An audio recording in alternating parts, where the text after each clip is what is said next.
آئے میری ماں بہنوں اور قوم کی بیٹیوں، اللہ تمہیں طریقہ سکھلا رہا ہے اور کہہ رہا ہے کہ تم اپنے سینوں پر اپنی اوڑھنیوں کو ڈالو، تمہارا سر بھی چھپا رہے، سر کے بال بھی چھپے رہے، اور تمہاری اوڑھنیاں تمہارے سینوں پر بھی پڑی ہوئی ہوں۔ یہ طریقہ اللہ رب العالمین بتلا رہا ہے، اپنی بندیوں کو وہ طریقہ بتلا رہا ہے کہ دوپٹہ کیسے اوڑھو، کس طریقے سے اوڑھو۔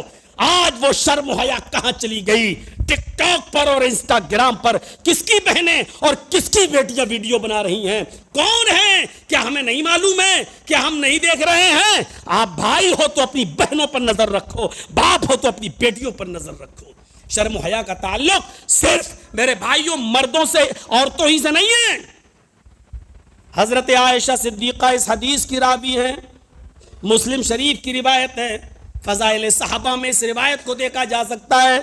حضرت عائشہ فرماتی ہیں کہ اللہ کے نبی صلی اللہ علیہ وسلم گھر میں لیٹے ہوئے تھے، اور آپ کی لنگی، چونکہ وہ سلی ہوئی لنگی جیسے ہم لوگ جو بیچ سے گول کر لیتے ہیں، اس زمانے میں ایسا کوئی رواج نہیں تھا، لنگی کھلی ہوئی پہنتے تھے۔ تو اللہ کے رسول صلی اللہ علیہ وسلم لنگی پہنے ہوئے تھے اور آپ کی لنگی بیچ سے کھلی ہوئی تھی، سطر ڈھکا ہوا تھا لیکن لنگی کھلی ہوئی تھی۔ حضرت عائشہ فرماتی ہیں کہ میں محمد رسول اللہ صلی اللہ علیہ وسلم کے پاس بیٹھی ہوئی تھی، اتنے میں دروازے پر دستک دی گئی، دروازے پر کسی نے دستک دی، میں آگے بڑھی، میں نے دروازہ کھولا تو وہ میرے والد تھے حضرت ابو بکر صدیق رضی اللہ تعالیٰ عنہ۔ انہوں نے سلام کیا، میں نے جواب دیا۔ حضرت عائشہ فرماتی ہیں کہ میرے ابو نے مجھ سے کہا، عائشہ ذرا محمد رسول اللہ صلی اللہ علیہ وسلم سے گھر میں آنے کی اجازت لے لو، مجھے محمد رسول اللہ سے ملاقات کرنی ہے۔ حضرت عائشہ آتی ہیں اور اپنے شوہر سے محمد رسول اللہ سے فرماتی ہیں کہ میرے ابو آئے ہوئے ہیں، آپ کو سلام کہہ رہے ہیں اور اندر آنے کی اجازت مانگ رہے ہیں۔ حضرت عائشہ فرماتی ہیں کہ اللہ کے نبی نے اجازت دے دی، آئیے۔ میں نے دیکھا، حضرت عائشہ کہتی ہیں، میں نے دیکھا کہ آپ اپنے بستر پر لیٹے رہے اور لنگی بیچ سے کھلی رہی لیکن سطر ڈھکا ہوا تھا۔ میرے ابو آئے اور آپ بھی بستر پر آ کر بیٹھ گئے۔ اب میں اندر چلی گئی اور میرے باپ ابو بکر اللہ کے رسول سے باتیں کرنے لگے۔ تھوڑی دیر گفتگو کے بعد دروازے پر ایک اور دستک ہوئی۔ اب میرے باپ دروازے پر گئے، ابو بکر صدیق، انہوں نے دروازہ کھولا تو کیا دیکھتے ہیں کہ حضرت عمر فاروق دروازے پر کھڑے ہیں۔ انہوں نے سلام کیا اور کہا، ابو بکر، اللہ کے رسول صلی اللہ علیہ وسلم کو میرا سلام کہو اور اندر آنے کی اجازت مانگو۔ محمد رسول اللہ صلی اللہ علیہ وسلم نے سلام کا جواب دیا اور حضرت عمر فاروق کو بھی گھر کے اندر آنے کی اجازت دی۔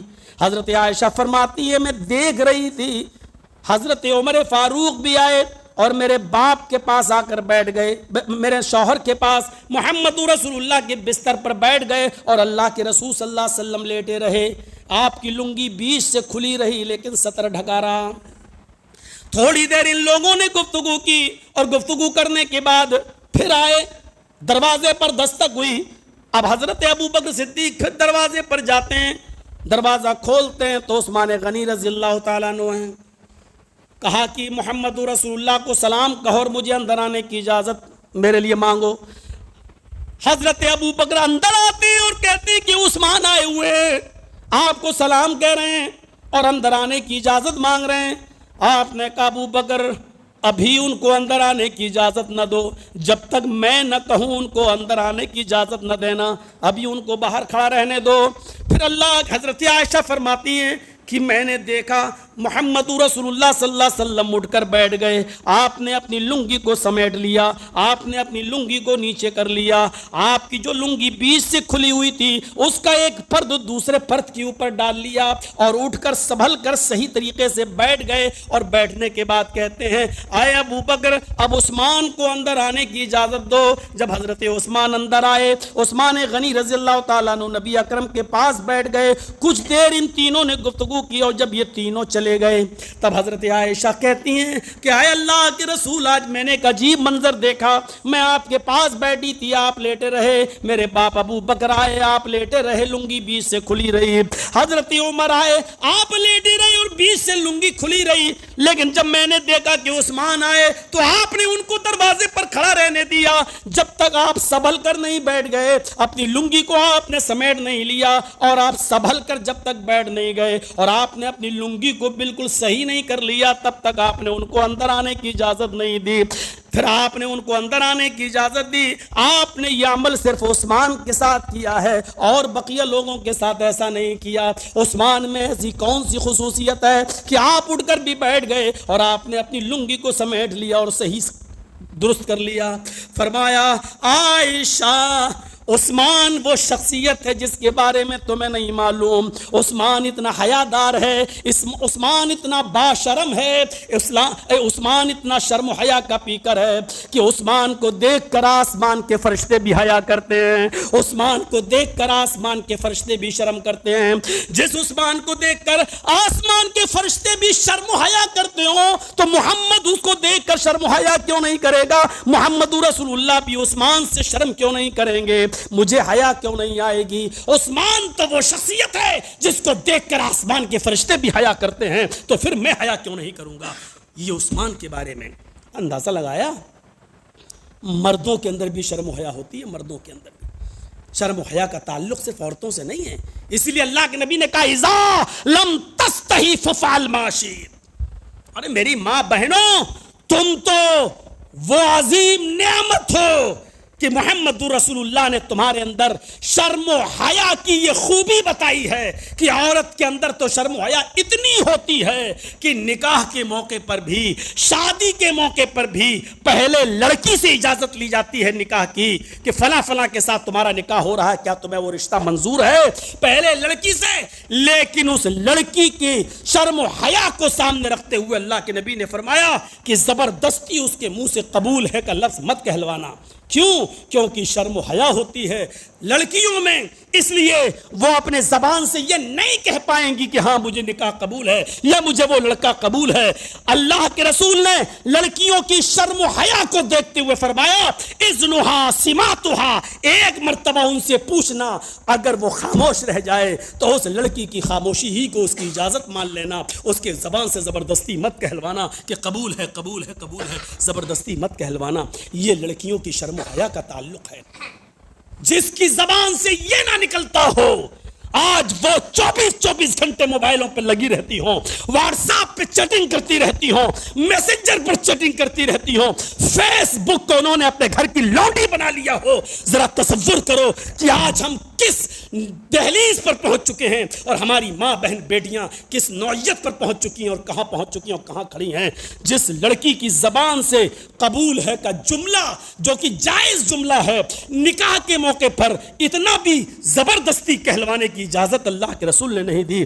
آج وہ لڑکیاں 24 گھنٹے واٹس ایپ پر لگی ہوں، چیٹنگ پہ لگی ہوں۔ تصور کرو کہ آج ہماری بے حیائی کس دروازے تک پہنچ چکی ہے، کس دروازے تک پہنچ چکی ہے۔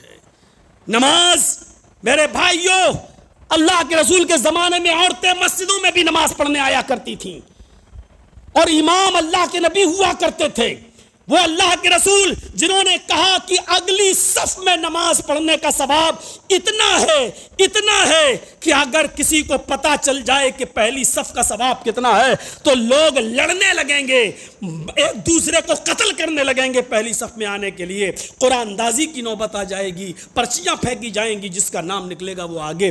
اگر کسی کو پتا چل جائے کہ پہلی صف کا ثواب کتنا ہے، لیکن وہی نبی جو پہلی صف کا اتنا ثواب بتلا رہے ہیں، عورتوں کے لیے کہہ رہے ہیں خیر صفوف الرجال اولها وشرها آخرها وخیر صفوف النساء آخرها وشرها اولها۔ مردوں کی سب سے افضل صف وہ ہے جو سب سے آگے ہے اور سب سے بری صف وہ ہے جو سب سے پیچھے ہے ثواب کے اعتبار سے، اور عورتوں کی سب سے افضل صف وہ ہے جو سب سے پیچھے ہے اور سب سے بری صف وہ ہے جو سب سے آگے ہے. یعنی عورتیں اگر صف لگائے ہیں تو عورتوں کی صفوں میں بھی سب سے پچھلی والی صف عورتوں کی سب سے بہتر ہے کیونکہ وہ مردوں سے اتنی دور ہے. اور سب سے آگے والی صف ثواب کے اعتبار سے میرے بھائیو بری صف ہے کیونکہ وہ مردوں سے قریب ہو رہی ہے. اللہ کے رسول نے عورتوں کی پچھلی صف کو سب سے افضل قرار دیا. یہ صرف عورتوں کی شرم و حیا کے تعلق سے تاکہ مردوں اور عورتوں میں دوری رہے. میرے پیارے ساتھیوں غور کرو, جو نماز کے اندر بھی عورتوں کی پچھلی صف کو سب سے بہتر بتلا رہا ہو, شادیوں کے موقع پر تم نے بفے سسٹم قائم کر کے مرد اور عورتوں کو ایک جگہ کھانا کھلانا شروع کر دیا, نکاح کے موقع پر ایک جگہ لا کے جمع کر دیا, عقیقے کے موقع پر ایک جگہ لا کے کھڑا کر دیا, اور روزہ افطار کے موقع پر بھی تم نے مرد اور عورتوں کو ایک ساتھ جمع کر دیا. ہم کہاں پہنچ چکے ہیں اور ہماری حیثیت کیا ہے عورتوں کے تعلق سے؟ میرے بھائیوں میں اور مزید وقت نہیں لوں گا آپ کا, یہ چند بنیادی باتیں میں نے رکھی تھیں, پھر سے سن لیجئے. افضل ایمان لا الہ الا اللہ ہے, اور ادنا سب سے کم تر درجے کا ایمان راستے سے تقلید دہ چیز کو ہٹا دینا ہے, اور ان دونوں کے بیچ میں ہے والحیاء شعبۃ الایمان, شرم و حیا ایمان کا ایک شعبہ ہے. اللہ سے دعا ہے کہ الہ العالمین ہماری خطاؤں کو معاف فرما دے, ایمان کی یہ تینوں برانچز ہمارے اندر پیدا فرما دے. اے اللہ ہمیں لا الہ الا اللہ پڑھنے کی توفیق عطا فرما. دعا ہے اللہ رب العالمین سے کہ سننے سے زیادہ ہمیں عمل کرنے کی توفیق عطا فرمائے. جمعہ کا خطبہ مختصر ہوتا ہے اور ہونا بھی چاہیے. نبی اکرم صلی اللہ علیہ وسلم نے عقل مند اور دانش مند انسان اس کو بتایا ہے, اس خطیب کو جو لوگوں کی ضروریات کو سامنے رکھتے ہوئے جمعہ کا خطبہ مختصر دے.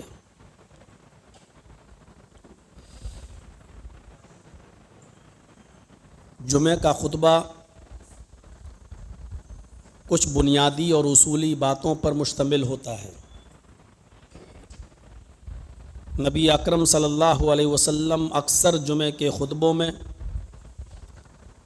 لوگوں کو جہنم سے ڈراتے تھے, قیامت کی ہولناکیوں کا ذکر کرتے تھے, موت اور مرنے کے بعد کی دوسری زندگی بعث بعد الموت پر آپ لوگوں کو خطاب کرتے تھے اور فکر آخرت کی طرف لوگوں کو ابھارتے تھے. اس جمعہ کے خطبے میں کچھ مختصر سی باتیں آپ کے سامنے آئیں گی. قرآن کریم کی جو چھوٹی سی آیت کا ایک ٹکڑا میں نے آپ کے سامنے رکھا ہے, سورہ 3 سے, الا الذین آمنوا وعملوا الصالحات فلہم اجر غیر ممنون. اس آیت کے اندر اللہ تبارک و تعالی نے یہ فرمایا کہ جو ایمان لائے اور جنہوں نے عمل صالح کیے ان کے لیے کبھی ختم نہ ہونے والا اجر ہے.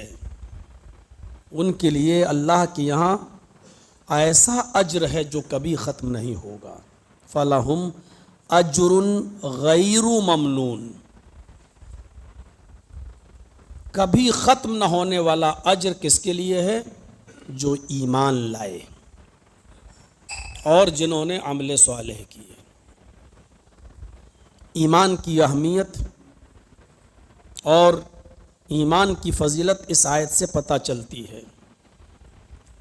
بہت سے اچھے کام دنیا میں کیے جاتے ہیں, لیکن وہ کام کرنے والا اس کام کو اچھا تو سمجھتا ہے, لیکن افسوس یہ ہے کہ اس کام کے کرنے پر اس کو آخرت میں کوئی اجر نہیں ملے گا, کیونکہ اس کا وہ کام ایمان سے خالی ہے.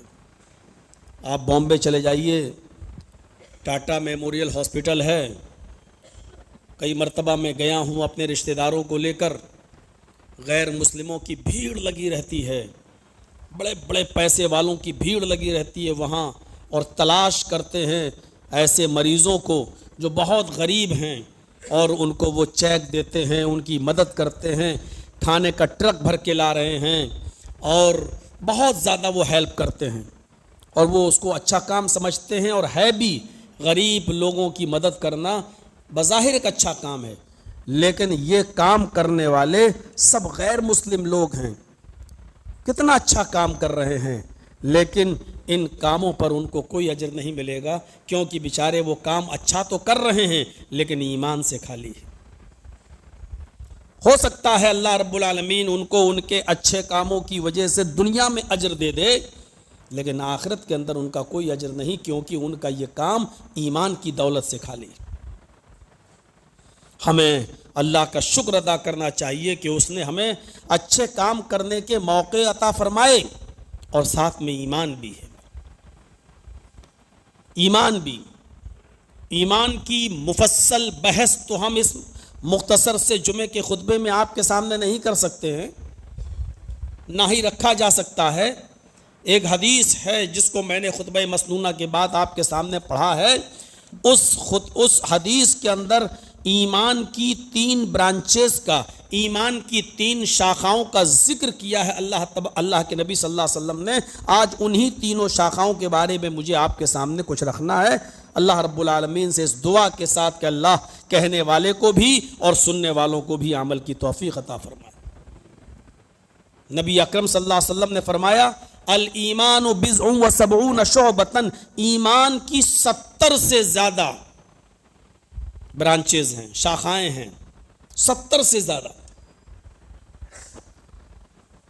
لیکن 3 شاخاؤں کا ذکر کیا ہے یہاں۔ 70 سے زیادہ شاخاؤں کو کہنے کا مقصد یہ ہے کہ بہت زیادہ ہیں ایمان کی شاخائیں۔ کبھی کبھی ہم اور آپ اپنی مادری زبان میں بولتے ہیں ابھی لگائیں گے 50 تھپڑ، تو اس کا یہ مطلب نہیں ہوتا کہ ہم گنتی کے 50 تھپڑ تمہیں ماریں گے، مطلب یہ ہوتا ہے کہ بہت زیادہ ہم تمہیں پیٹیں گے، بہت زیادہ ماریں گے۔ یہاں 70 کا مطلب یہ نہیں کہ ایمان کی صرف 70 شاخائیں، بلکہ اس کا مطلب یہ ہے کہ ایمان کی بہت سی برانچز ہیں، ایمان کی بہت سی شاخائیں ہیں۔ نبی اکرم صلی اللہ علیہ وسلم نے فرمایا فَأَفْضَلُهَا قَوْلُ لَا إِلَهَ إِلَّا اللَّهُ، ایمان کی سب سے افضل شاخ جو ہے وہ لا الہ الا اللہ کہنا ہے۔ ہم معمولی جملہ سمجھتے ہیں لا الہ الا اللہ، اور سوچتے ہیں کہ اس کو کہنے میں وقت ہی کیا لگے گا، لا الہ الا اللہ، لا الہ الا اللہ، اٹھتے رہیے، بیٹھتے رہیے، چلتے رہیے، لا الہ الا اللہ۔ لیکن جب ہم اس کی گہرائی پر غور کرتے ہیں تو پتہ چلتا ہے کہ یہ کوئی معمولی جملہ نہیں ہے۔ لا الہ الا اللہ، ایک انسان 80 سال تک گناہ کرتا رہتا ہے، ایک شخص 80 سال تک گناہوں میں ڈوبا رہتا ہے، اس کو توفیق نہیں ہوتی کوئی نماز پڑھنے کی، روزہ رکھنے کی، وہ کفر اور شرک کی دلدل میں بھٹکتا رہتا ہے، لیکن مرنے سے پہلے اچانک یہ کلمہ پڑھ لیتا ہے لا الہ الا اللہ۔ 80 سال تک گناہ کرنے والا یہ بوڑھا اس کلمے کو پڑھنے کی وجہ سے جنتی ہو جاتا ہے۔ غور کیجئے اس 80 سال کے اس بزرگ کو جس نے پوری زندگی کفر اور شرک کی دلدل میں گزاری ہے، اچانک وہ جنتی بن جاتا ہے۔ اس 80 سال کے بوڑھے کو جنتی بنانے والا جملہ کیا ہے؟ لا الہ الا اللہ۔ 80 سال تک گناہوں میں ڈوبنے والے کو جنتی بناتا ہے یہ کلمہ۔ ان الاسلام یہدم ما کان قبلہ، بخاری شریف کی حدیث کے الفاظ، نبی اکرم صلی اللہ علیہ وسلم نے فرمایا کہ جو شخص کلمہ پڑھ کر اسلام کو قبول کر لے اور اسلام لے آئے تو اسلام اس کے سارے گناہوں کو بخش دیتا ہے، معاف کر دیتا ہے، منہدم کر دیتا ہے جو اس نے اس سے پہلے کیے ہیں۔ 90 سال تک اس کی زندگی رہی، گناہ کرتا رہا 90 سال تک، اسلام اس کے بعد اسلام لایا، جنتی ہو گیا۔ بخاری شریف کے اندر اسود نامی ایک شخص کا واقعہ آیا ہے جو یہودی تھا،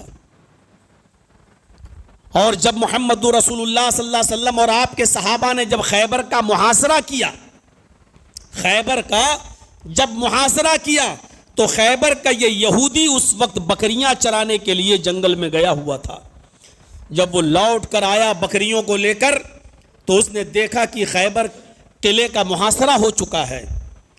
تو اس نے صحابہ کرام سے پوچھا کہ یہ کیا ہوا؟ تو کہا کہ ہمارے نبی محمد رسول اللہ نے اس خیبر کا محاصرہ کر لیا ہے. تو اس نے کہا کہ میں بھی تو اسی قلعے کا رہنے والا ہوں. کہا نہیں، اب کوئی آدمی نہ اندر جا سکتا ہے نہ اندر کا آدمی باہر آ سکتا. اس نے کہا کہ تمہارے نبی کون ہیں؟ صحابہ کرام نے بتایا ہمارے نبی محمد رسول اللہ صلی اللہ علیہ وسلم ہیں. نام سنا تھا، ذکر سنا تھا. کہنے لگا اچھا محمد رسول اللہ صلی اللہ علیہ وسلم نے محاصرہ کیا ہے. وہ سوچ رہا تھا کہ آپ کی شخصیت بڑی عظیم شخصیت، باڈی گارڈ لگے ہوں گے، آسانی کے ساتھ ملاقات نہیں ہو سکتی. اس اسود نامی یہودی نے کہا مجھے تمہارے نبی جناب محمد رسول اللہ صلی اللہ علیہ وسلم سے ملاقات کرنی ہے. لوگوں نے کہا کہ وہ خیمہ لگا ہے، چاروں طرف سے پردے پڑے ہوئے ہیں، اسی خیمے کے اندر محمد رسول اللہ بیٹھے ہوئے ہیں، جاؤ اور ملاقات کر لو. یہ جاتا ہے، خیمے کا پردہ اٹھاتا ہے. سوچ رہا تھا کہ عالی شان بستر ہوگا، خیمے کے باہر پہرے لگے ہوں گے، آسانی کے ساتھ ملاقات نہیں ہو سکتی. محمد رسول اللہ صلی اللہ علیہ وسلم نے اس کو آسانی کے ساتھ اندر آنے کی اجازت دے دی.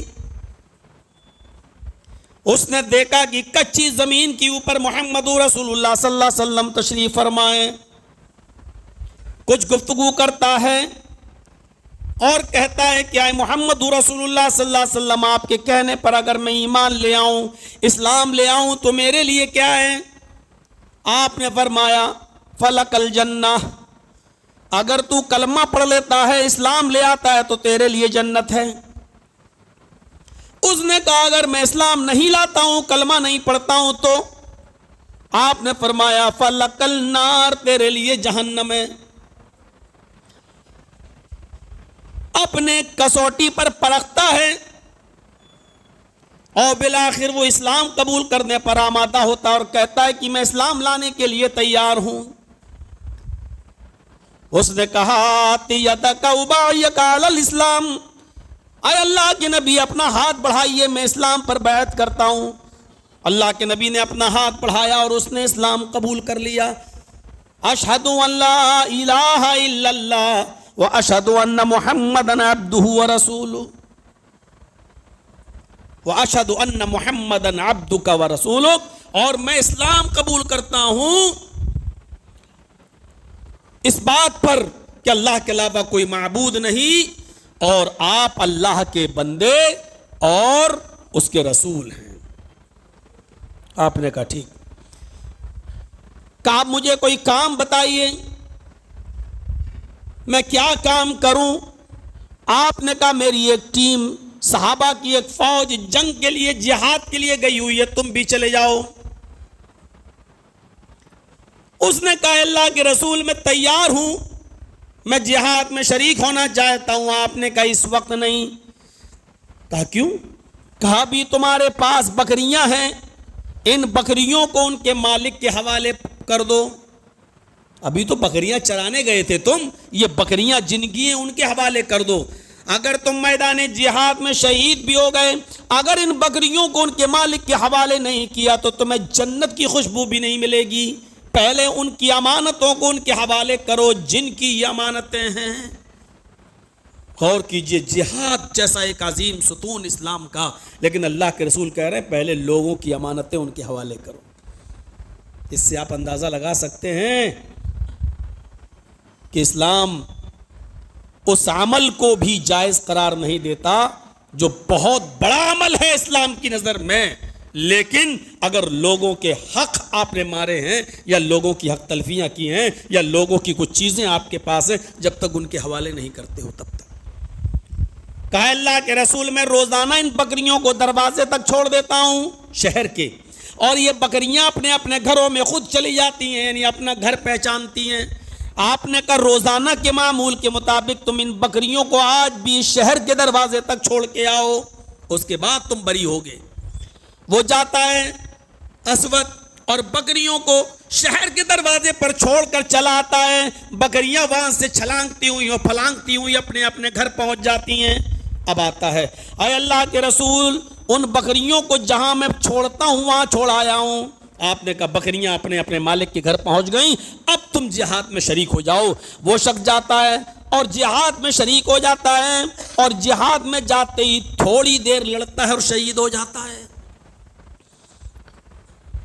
ایک وقت کی نماز نہیں پڑھی اس آدمی نے. پڑھیے بخاری. ایک وقت کی نماز, نماز کا ٹائم ہی نہیں تھا, نماز کا وقت ہی نہیں تھا. ایک وقت کی نماز نہیں پڑھی اس نے, اور گیا اور جانے کے بعد جام شہادت نوش فرما لیتا ہے. صحابہ کرام کو پتہ نہیں یہ کون آدمی ہے. میسج آتا ہے اللہ کے نبی صلی اللہ علیہ وسلم کے پاس کہ ایک اجنبی لاش پڑی ہوئی ہے, ہماری طرف سے لڑ رہا تھا لیکن ہم اس کو پہچانتے نہیں, اس کو دفنائیں یا پھینک دیں, کیا کریں اس لاش کا. نبی اکرم صلی اللہ علیہ وسلم تشریف لاتے ہیں. آپ نے دیکھا, آپ نے کہا یہ تو اسود ہے, ابھی تھوڑی دیر پہلے اسلام لایا, بکریوں کو ان کے مالک کے حوالے کیا اور یہاں آنے کے بعد وہ شہید ہو گیا. آپ نے کہا اس کو دفناؤ انہی کپڑوں میں, کیونکہ شہید کو انہی کپڑوں میں دفنایا جاتا ہے جن کپڑوں میں وہ شہید ہوتا ہے. شہید کی نماز جنازہ نہیں پڑھی جاتی ہے, شہید کو غسل نہیں دیا جاتا ہے.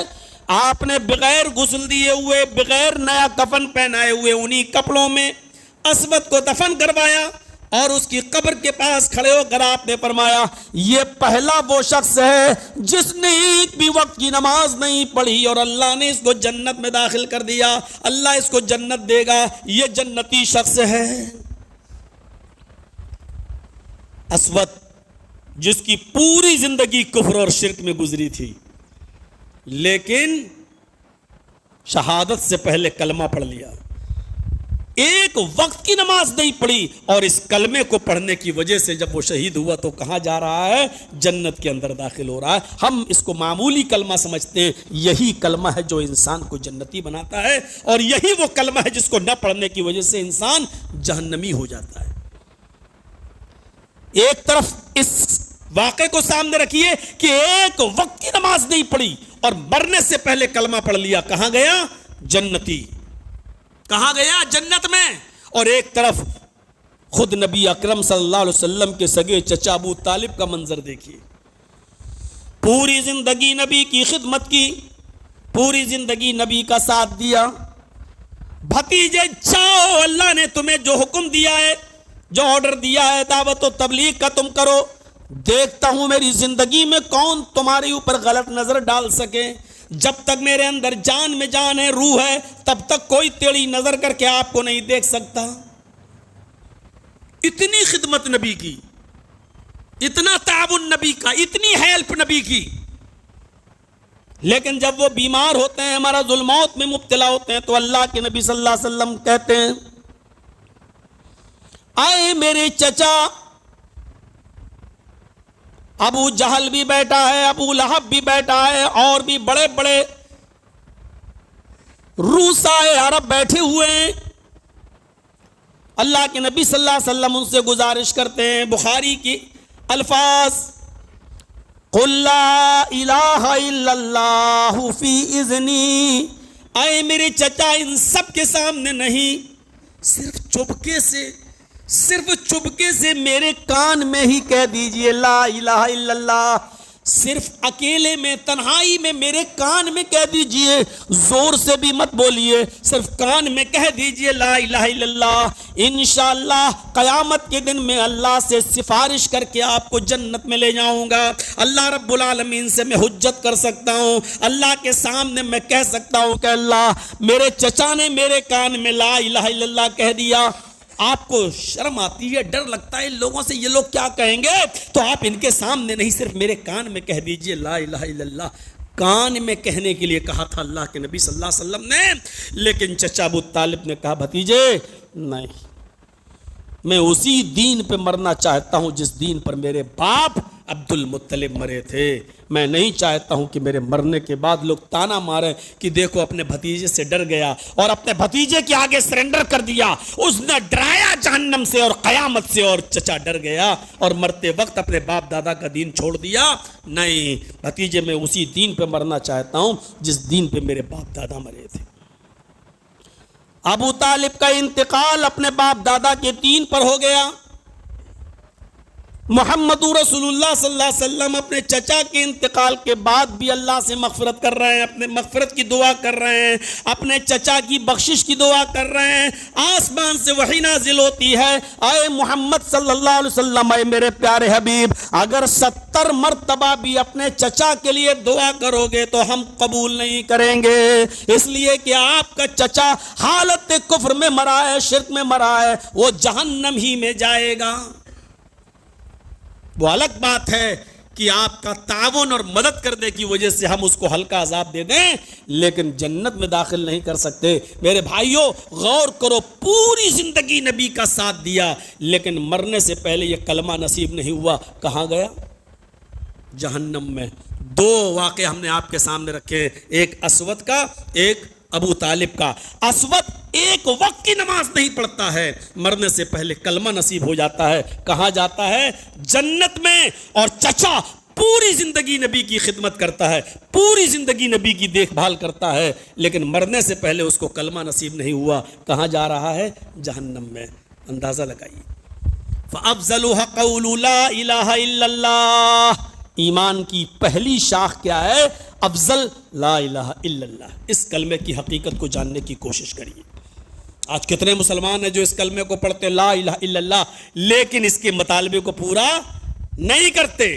وہ جانتے ہی نہیں, لا الہ الا اللہ تو پڑھ رہے لیکن وہ پہلے جملے پر غور نہیں کرتے. لا الہ الا اللہ, پہلے ساری کائنات کے جھوٹے معبودوں کا انکار کرو کہ کوئی خدائی کے لائق نہیں ہے, کوئی پرستش کے لائق نہیں ہے, کوئی معبود ہے ہی نہیں ہے. اس کے بعد کہو الا اللہ, سوائے اللہ کے. شجر و حجر سب کا انکار کرنا پڑے گا.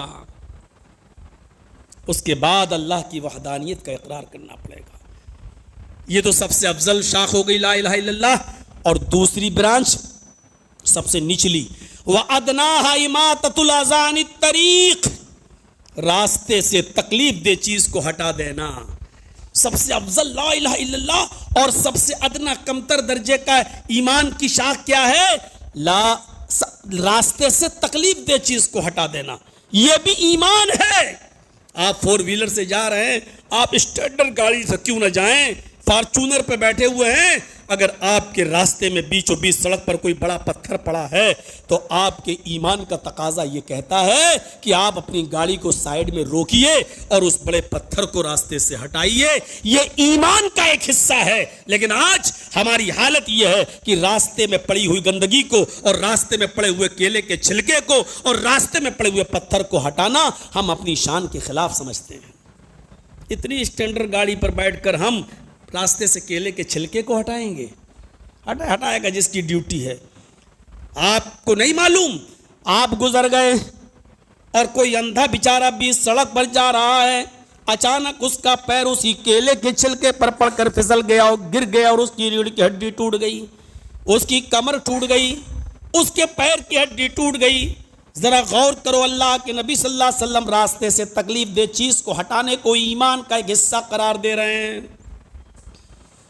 ہندو مسلم کی قید نہیں ہے, یہاں انسانیت کو جگا رہے ہیں. انسانیت ہونی چاہیے ہمارے اندر, صرف راستے سے تکلیف دہ چیز کو نہیں, ہر وہ چیز جو عوام الناس کو تکلیف دے ان سب کو سے دور رہنا اور لوگوں سے ان چیزوں کو ہٹا دینا, یہ ایمان کا حصہ ہے.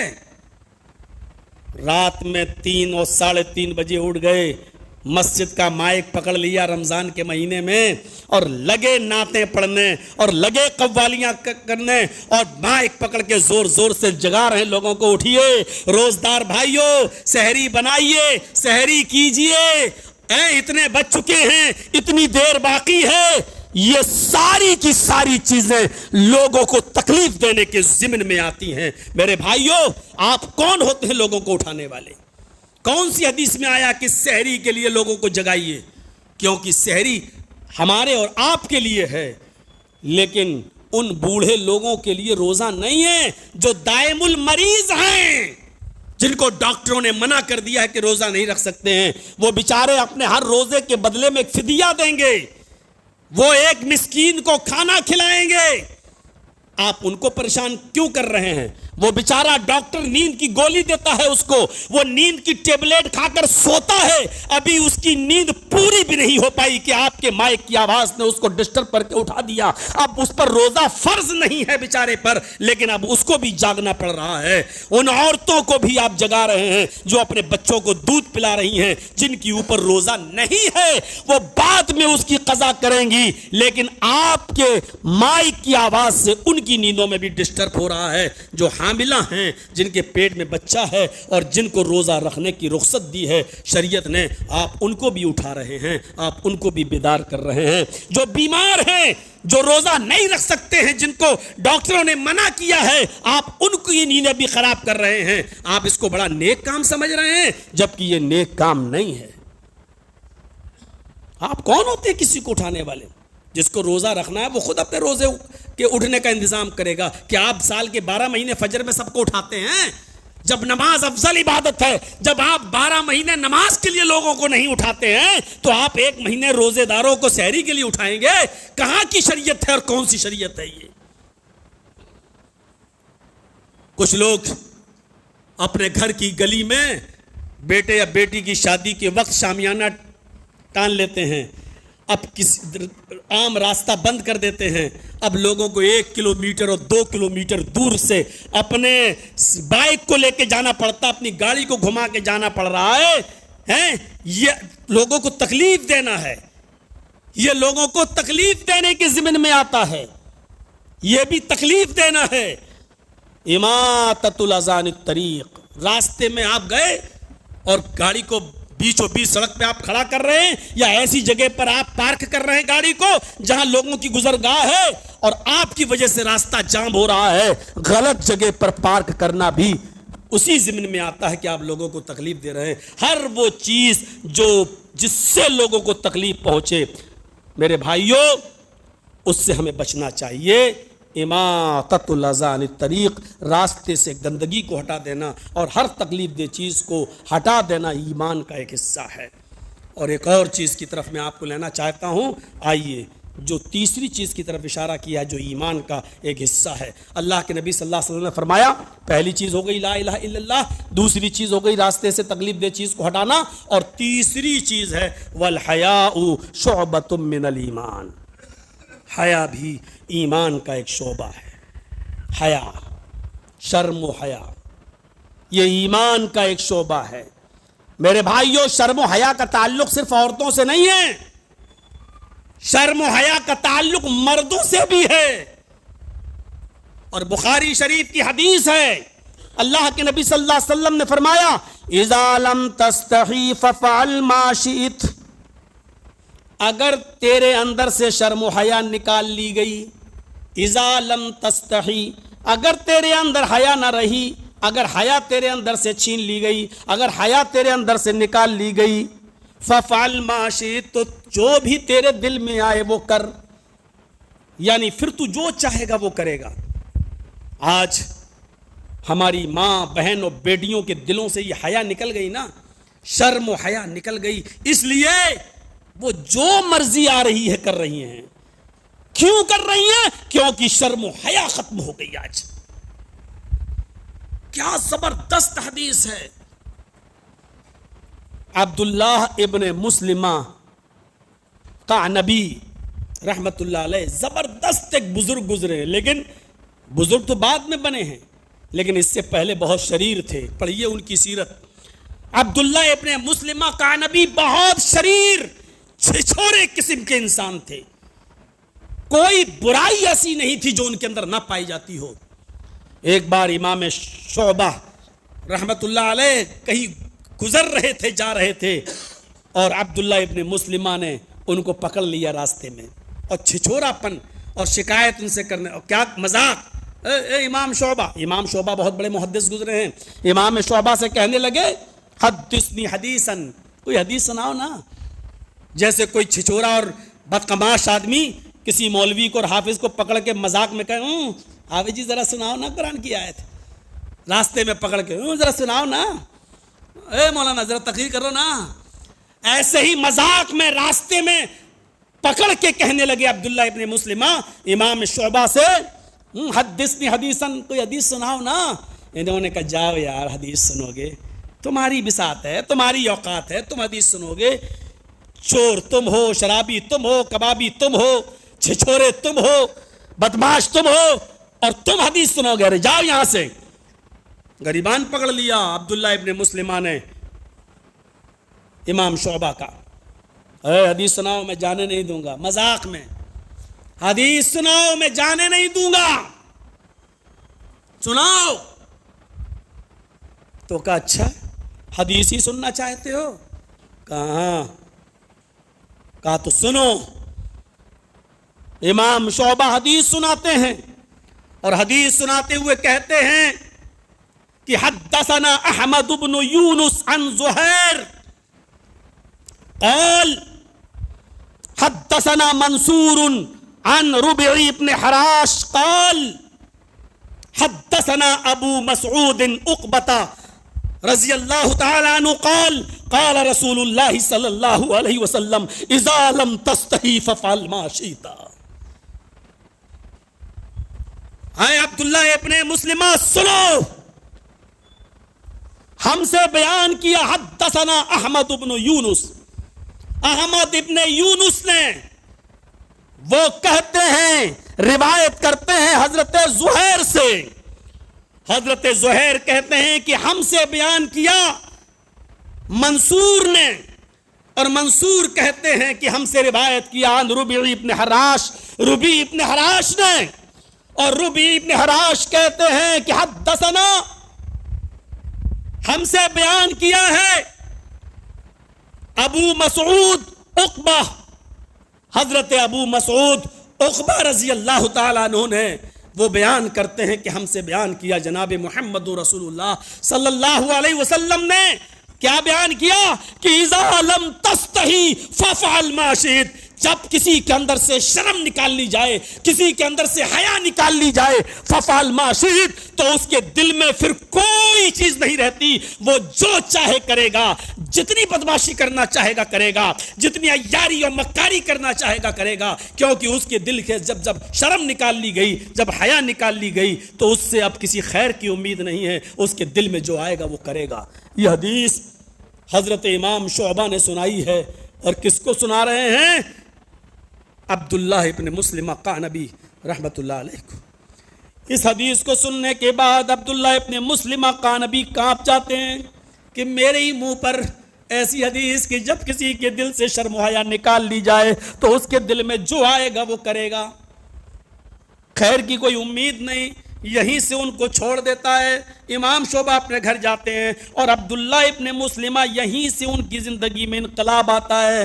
گناہوں سے توبہ کرتے ہیں، مطالعہ کرنا شروع کرتے ہیں. اور جانتے ہو یہی عبداللہ ابن مسلمہ قعنبی رحمت اللہ علیہ اتنے بڑے بزرگ بنتے ہیں کہ یہ سیاستہ کے 6 اماموں کے امام، 6 اماموں کے استاذ قرار دیے جاتے ہیں. سیاستہ حدیث کی جو 6 کتابیں ہیں جن کو سیاہ کہا جاتا ہے، بخاری، مسلم، ترمذی، نسائی، ابو داؤد، ابن ماجہ، ان کے مصنفین کے استاذ ہیں یہ عبداللہ ابن مسلمہ قعنبی. کہاں کتنے چھچورے تھے، اور اس کے بعد جب یہیں سے انہوں نے اپنی زندگی کو بدلا تو میرے بھائیوں بخاری، مسلم، ترمذی، نسائی، ابو داؤد، ابن ماجہ کے مصنفین کے استاذ بن گئے، ان کو پڑھانے والے بن گئے. ہماری زندگیوں سے میں یہ انقلاب کیوں نہیں آتا؟ کیوں آج بے شرمی اور بے حیائی ہم میں اور ہماری بہنوں میں اور بیٹیوں میں اور ماؤں میں یہ بھرتی چلی آ رہی ہے؟ شرم و حیا کیسے نکل گئی ہے آج ہماری بیٹیاں گھروں سے دوپٹے بھی نہیں، جبکہ ان کے جسموں پر ڈھیلے ڈھالے نقاب ہونا چاہیے، لیکن اب دوپٹے بھی ان کے جسموں سے اتر چکے ہیں. میرے بھائیو، جس طریقے سے ماں باپ کے لیے دعا کرنے کا طریقہ اللہ نے بتایا،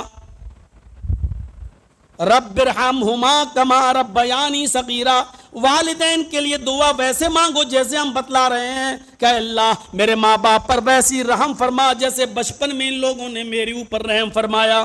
اور اپنے ماں باپ کی مغفرت کی دعا کرو تو یہ کہا کرو، ربنا اغفر لی ولوالدی وللمؤمنین یوم یقوم الحساب، اے اللہ ہم کو بھی بخش دے اور میرے ماں باپ کو بھی بخش دے۔ جس طرح اللہ نے یہ سکھلایا اسی طریقے سے میری ماں، میری بہنوں، میری بیٹی، میری قوم کی بچیوں، اللہ رب العالمین نے تمہیں دوپٹہ اوڑھنے کا سلیقہ بھی بتایا اور فرمایا وَلْيَضْرِبْنَ بِخُمُرِهِنَّ عَلَى جُيُوبِهِنَّ،